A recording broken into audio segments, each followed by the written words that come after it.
마지막으로 변호사는 용감해야 됩니다. 용감함이 철철 넘쳐서 한 주먹 쫙 내뻗을 듯한 그런 기운이 있어야 됩니다. 용감하지 않은 변호사는 사건을 해결하지 못합니다. 변호사들의 습성이 뭔지 아십니까? 나쁜 습성. 자기가 먼저 살고 보겠다는 자세. 그래서 법률적 의견 제시에 소극적입니다. 변호사님, 이거 구속될 것 같습니까? 그러면 구속되지 않도록 제가 만들어 보겠습니다. 이렇게 하고 적극적으로 치고 나가야 되는데, 이런 사건의 경우에는 구속이 되기도 하고 뭐 이런 경우에는 또 구속이 안 될 수도 있죠. 구속이 될 수도 있고 안 될 수도 있다는 말입니다. 아, 이거 선문답이 선문답. 야, 이거 어떻게 이 난해한 문제를 어떻게 풀죠? 내가 변호사님한테 될지도 안 될지도 모릅니다. 이거 들으러 갔나요? 민사소송에 갔습니다. 변호사님, 우리가 이길 것 같나요? 이 사건의 경우에 이 부분은 유리한데 이 부분이 불리해서 재판을 받아봐야 되겠지만 뭐 이길 수도 있고 뭐 질 수도 있을 것 같습니다. 아, 변호사님, 제가 이거 이길 수도 있고 질 수도 있다는 말을 들으러 갔나요?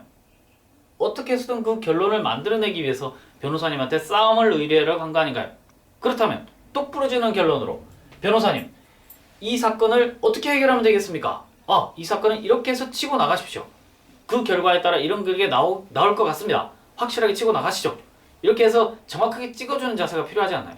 그래서 용왕매진해줘야죠. 근데 상대방의 주장이 덜컥 나면 이 주장도 상당히 일리가 있네요. 혼자 연구하고 있는 거예요. 왜 이런 습성이 생기는지 아십니까? 우리가 받은 교육이, 로스쿨에서 받은 교육과 사법연수원에서 받은 교육이 판사가 되는 교육, 검사가 되는 교육이거든요. 판사가 되는 교육, 검사가 되는 교육은 어떤 교육을 시킵니까? 이쪽 의견도 들어보고 이쪽 의견도 들어보잖아요. 그래서 누구의 의견이 맞는지 형량하고 있는 거예요. 형량. 그게 저울을 다루고 있는 거예요. 변호사는 근데 저울을 다는 직업이 아니거든요. 이 사람 편에 서서 싸워주는 거예요. 상대방은 저쪽 편에 서서 싸우거든요. 우리는 공정하게 싸우고 상대방은 자기 편에서 싸우면 어떻게 돼요? 추가 기울어지죠. 그러면 이거는 균형을 못 잡는 거예요. 그 변호사가 지옥에 가는 사람이 많다 그러잖아요. 근데 그게 상당히 일리가 있습니다. 왜? 변호사는 자기한테 사건을 의뢰한 사람이 그 의뢰인의 도덕성이나 그 사람이 이겨야 되는지 져야 되는지에 대한 어떤 객관적인 판단을 하지 않습니다. 일단 그게 변호사의 그 직업의식이에요. 그래서 변호사는 의뢰인이 나한테 맡겼잖아요. 그럼 의뢰인을 믿고 의뢰인에게 이익되는 방향으로 최선을 다해 싸울 뿐입니다. 그리고 상대방이 믿는 변호사한테 맡기고 상대방이 믿는 변호사는 그 사람은 또 그 사람이 이기도록 최선을 다해 싸우면 되는 거예요. 그래서 서로 경기를 하는 거죠.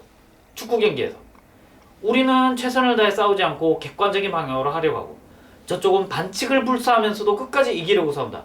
축구 경기에서 누가 이기겠어요? 이쪽 사람이 이깁니다. 더 기가 센 사람이 이긴다고요. 그래서 변호사는 제1덕목이 사실은 용감해야 됩니다. 그리고 법률적 의견 제시에 적극적이어야 돼요. 그리고 자신이 의견 제시한 거를 정말 현실화될 수 있도록 뒷받침을 해서 그걸 현실화시켜야 되는 겁니다. 그런 노력을 할 줄 아는 변호사가 필요한 거예요.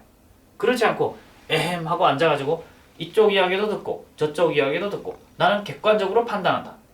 진실이 아닌 걸 내가 어떻게 하느냐. 근데 진실인지 아닌지는 또 어떻게 아느냐는 거예요. 그죠?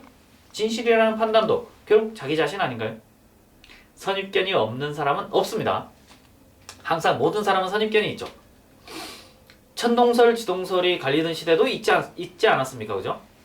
아니 그때는 천동설이 다 진리였다니까요. 천동설이.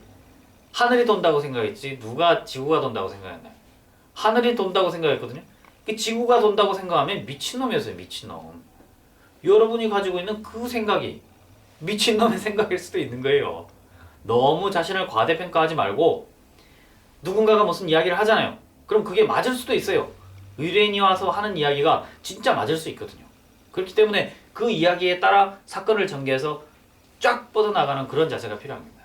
그래서 변호사는 용감해야 되고 법률적 의견 제시에 적극적이어야 되며 그 적극적인 의견 제시를 현실화시킬 수 있는 추진력과 열정으로 실제 서면을 써서 그걸 현실화시켜줘야 됩니다.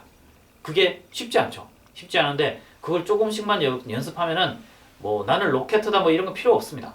열정과 책임감으로 똘똘 뭉쳐서 의뢰인의 이익을 위해서 매진한다. 아무도 이길 수 없습니다. 초강력 변호사님의 탄생이죠.